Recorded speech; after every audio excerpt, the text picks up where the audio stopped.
प्रिय छात्रों, आप सभी को कन्नूर इंग्लिश मीडियम स्कूल 9वीं कक्षा के ऑनलाइन क्लासेस में तहे दिल से स्वागत करता हूं।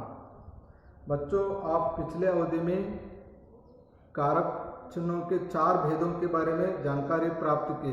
कर्ता कारक, कर्म कारक, कर्म कारक, संप्रदान कारक। इन कारकों के चिन्हों को किस तरह वाक्य में उपयोग किया जाता है, कब किया जाता है, इसकी सारी जानकारी आप पिछले अवधि में पाए हैं। तो इस अवधि में बाकी के जो 4 कारक चिन्ह हैं उनके बारे में जानकारी हासिल करेंगे।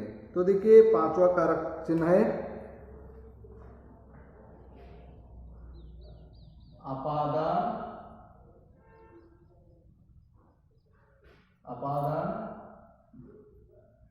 कारक। तो इसका चिन्ह है से।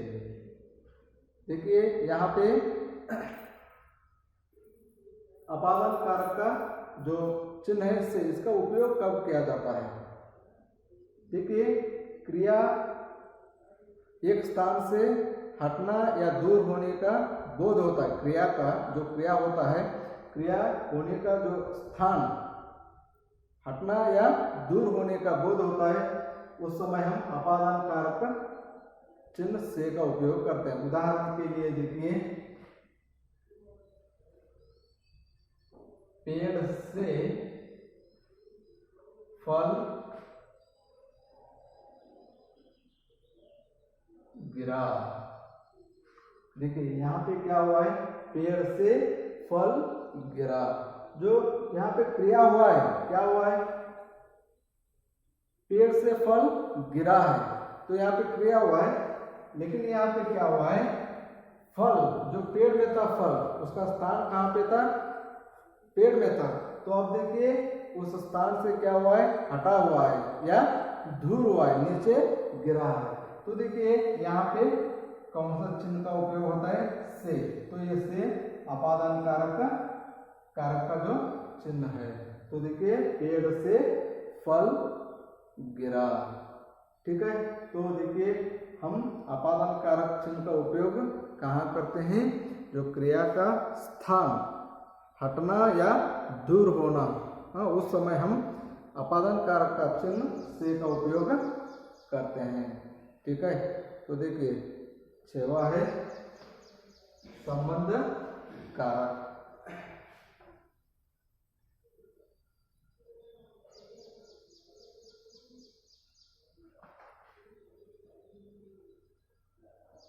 ठीक है, संबंध कारक के चिन्ह हैं का, के, की। देखिए, संबंध कारक के चिन्ह का, के, की, इनका उपयोग कब किया जाता है।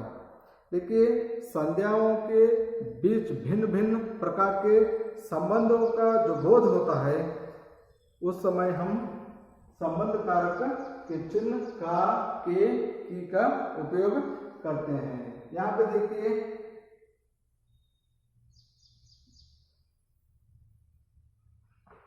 रमेश का भाई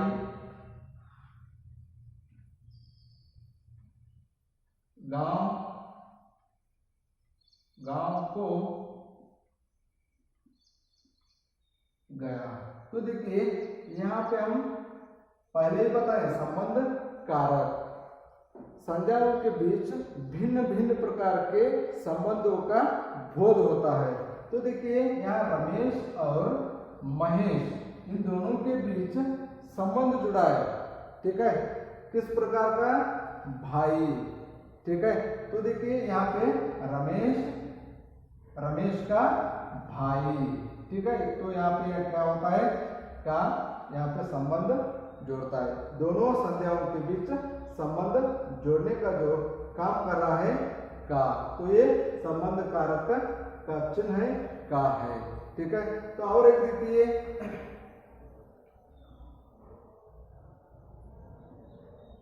सुधा के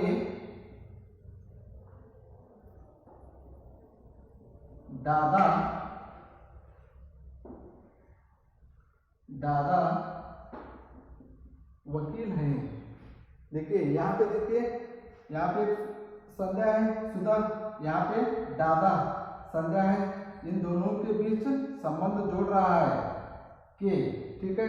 तो देखिए इसलिए संबंध कारक का जो उपयोग हम इस तरह करते हैं, संज्ञाओं के बीच में जो भिन्न भिन्न प्रकार के संबंधों का जो बोध होता है वहां पे हम संबंध कारक के चिन्ह का, के, की का उपयोग करते हैं, ठीक है।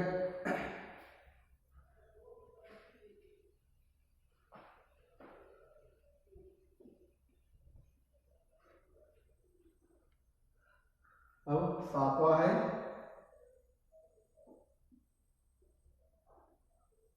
अधिकरण कारक।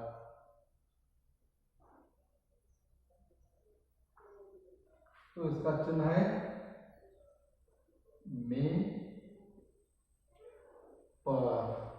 तो देखिए इसका उपयोग हम कब करते हैं, क्रिया होने का स्थान या समय का बोध करते समय हम अधिकरण कारक चिन्ह में और पर का उपयोग करते हैं, ठीक है। देखिए उदाहरण के लिए गाड़ी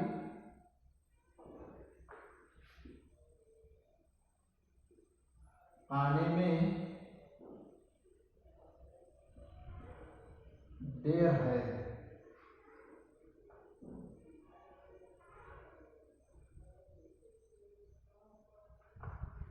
महेश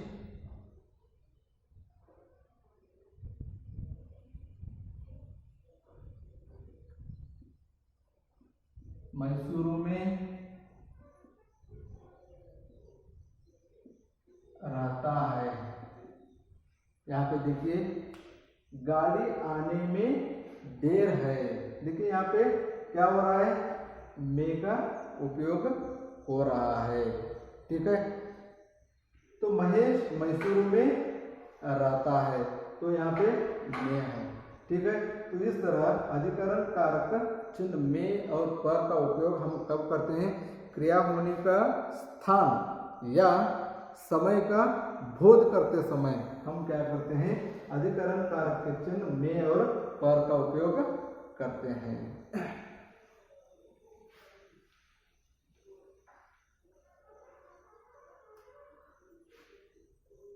आठवां है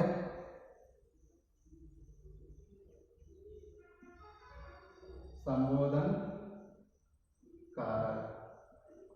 तो इसके चिन्ह है अरे, हे, हो, ओ,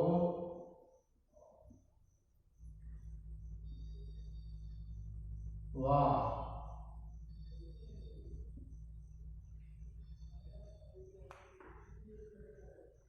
देखिए संबोधन कारक चिन्ह अरे, हे, हो, वाह, इन चिन्हों का उपयोग हम कब करते हैं, संज्ञाओं को पुकारने का जो भाव प्रकट होता है उस समय हम संबोधन कारक चिन्ह अरे, हे, ओ, वाह इनका उपयोग करते हैं। उदाहरण के लिए देखिए वाह कितना सुंदर है। देखिए यहाँ पे एक वाक्य था, हम पहले ही कहा है संबोधन कारक चिन्हों का कब उपयोग करते हैं, संज्ञाओं को पुकारने का भाव जो प्रकट होता है उस समय हम संज्ञाओं के बदले में इन चिन्हों का उपयोग करते हैं। तो देखिए यहाँ पे हम उदाहरण के लिए गोल गुंबज को जाते हैं, जाते ही वहाँ पे क्या करते हैं, गोल गुंबज कितना सुंदर है ऐसा नहीं कहते हैं, क्या कहते हैं, वाह कितना सुंदर है। हाथी को देखते हैं, हाथी कितना सुंदर है ऐसा नहीं कहते हम, क्या कहते हैं, वाह कितना सुंदर है। तो देखिए यहाँ पे क्या हो रहा है, संज्ञाओं के बदले जो संज्ञाओं का जो भाव प्रकट होता है, पुकारने का जो प्रकट होता है, वहां पे हम संबोधन कारक अरे, ए, ओ, वाव। और एक आदमी जो पहचान नहीं होता है हमें, उसे हम पुकारना होता है, उसको क्या करते हैं, उसका नाम ही हमको पता नहीं है, हम क्या कहते हैं उस समय, हे इधर देखो कहते हैं। तो देखिए वहां पे हम क्या किया, संज्ञाओं को पुकारने का जो वहां पे एक भाव प्रकट होता है। तो देखिए वह चिन्ह है संबोधन कारक के चिन्ह है, अरे, ए, ओ, वाव। अरे इधर देखो, देखिए उसका नाम के बदले में, उसके संज्ञा के बदले में हम क्या करते हैं, अरे उपयोग करते हैं। तो यहाँ पे देखिए किसी संज्ञा को पुकारने का भाव प्रकट होता है, तो वहां पे हम संबोधन कारक के चिन्ह अरे, हे, ओ, वाव, इन चिन्हों का उपयोग करते हैं। तो बच्चों इस अवधि में आप बाकी के जो कारक चिन्ह थे उनके बारे में जानकारी प्राप्त किए हो।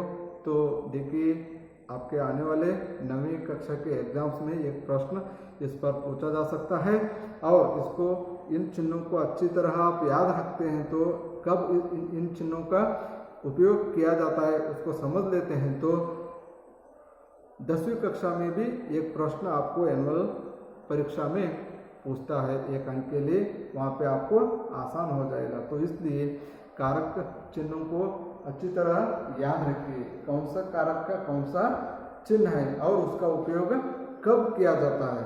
इतनी जानकारी आप रखते हो तो आपको 10वीं कक्षा में भी 1 अंक पाने का जो आसान हो जाएगा।